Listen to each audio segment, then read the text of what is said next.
And let's talk about high cost of power. Mayor Member of Parliament Geoffrey Ruku has accused independent power producers in the country of meddling with issues of power in Kenya. Hence the high cost of power.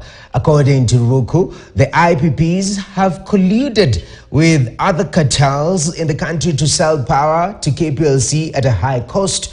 Ruku noted that for the country to reduce the cost of living, then the cost of power must come down, adding that all brokers and cartels that have held the country at ransom must be fought at all cost. The Mbere lawmaker further observed that the brokers have also interfered with the cost of transformers and other items required for power connections in the country.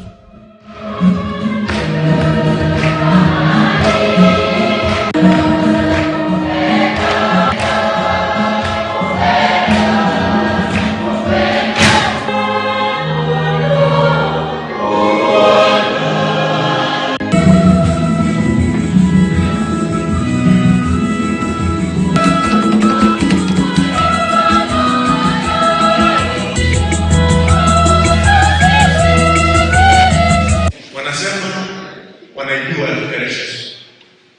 Sijaona hata mbunge mmoja wa Azimio ambaye ameingia pale bungeni akaleta amendment ya Election Act.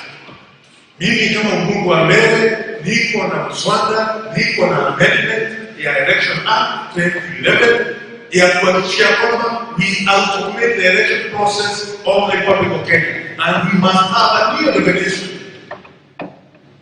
ya ballot. Tujue ballot ni kitu gani, ili vitina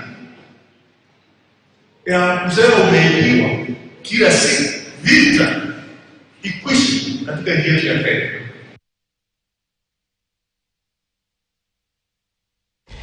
And still remaining on that high